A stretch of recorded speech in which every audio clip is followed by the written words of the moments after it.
जितनी ऊंचाई पर जाकर कटती है पतंग, उतना ही बड़ा होता है उसका पतन। भाजपा कई दोषों के लिए जिम्मेदार है।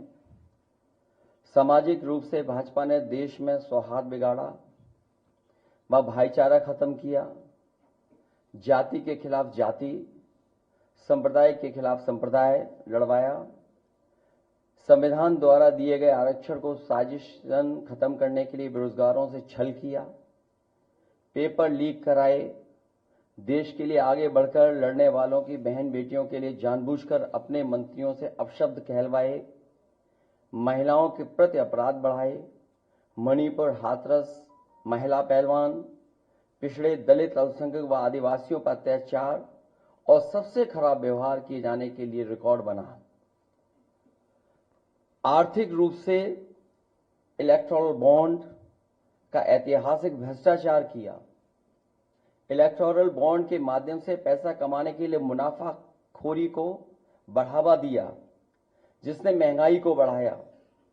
अपने फायदे के लिए भाजपा ने जनता पर बेतहाशा महंगाई थोप दी।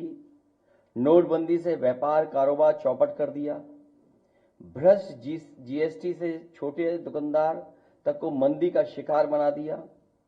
किसानों की जमीन हड़पनी चाहिए, काले कानून लाने चाहे, खाद की बोरी की चोरी की, लाभकारी मूल्य नहीं दिया, 35 सालों की सबसे बड़ी बेरोजगारी में देश को धकेला, महंगाई से गरीब को और गरीब बना दिया, अमीरों के अरबों के लोन माफ किए लेकिन किसानों के ऋण के लिए आत्महत्या के लिए मजबूर किया, ब्याज की दरें घटाकर मध्यम वर्ग की बचत को बेकार कर दिया,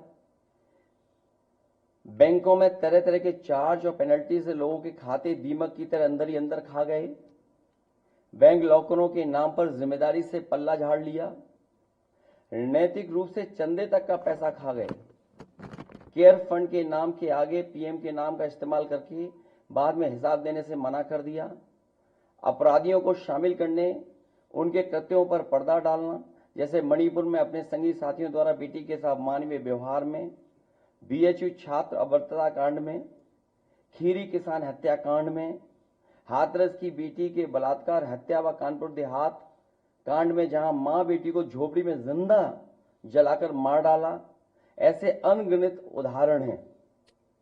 शारीरिक रूप से देखें तो भाजपा लोगों के शरीर स्वास्थ्य से भी खिलवाड़ किया, उसके भी दोषी हैं।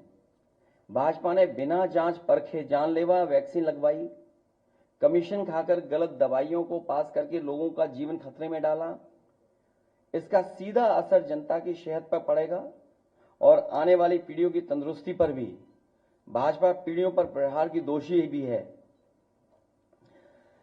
मनोवैज्ञानिक रूप से लोगों के दिल और दिमाग में जानलेवा वैक्सीन लगवाने के बाद बीमार होने पर डर बैठा दिया। महिलाओं के अंदर असुरक्षा का भाव घर कर गया। युवा अनएम्प्लॉयमेंट या अंडर एम्प्लॉयमेंट से डिप्रेशन का शिकार हुआ।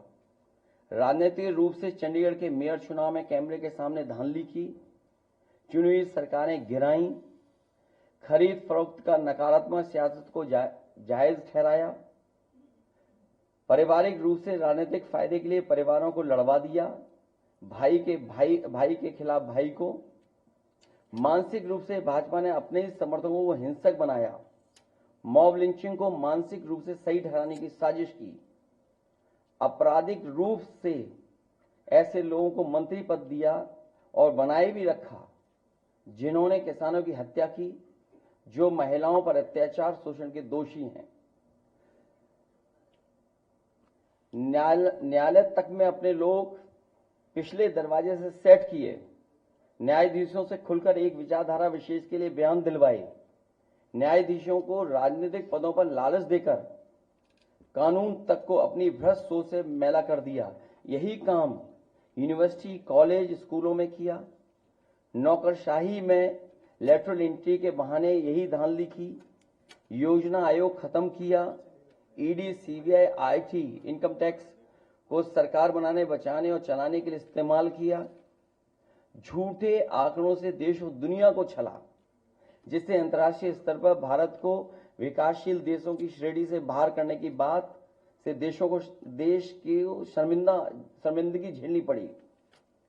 विदेशों में बैठे भारतीयों को अपमान झेलना पड़ा। दुनिया में डंका बजाने की बात करने वालों का ही ढोल पिट गया।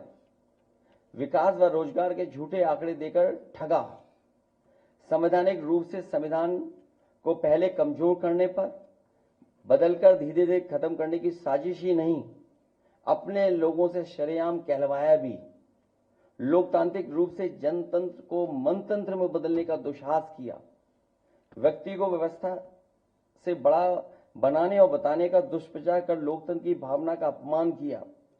चुनाव के नतीजों को कुछ भ्रष्ट मीडिया कर्मी और अधिकारियों की मिलीभगत से बदला भी और आगे भी इस चुनावी घपले को जारी रखने का षड्यंत्र रचा। भाजपा ने इन्हीं सब कारणों से देशवासियों की जिंदगी को खतरे में डाल दिया है। साथ ही भाजपा ने अग्निवीर जैसी अल्पकालिक भर्ती जो देश की सुरक्षा व सीमाओं से समझौता करके देश को खतरे में डाल दिया है। भाजपा का झूठा राष्ट्रवाद, चीन की घुसपैठ से रजांगला मेमोरियल जैसे शहीदों के बलिदान का स्मारक तक नहीं बचा पाए।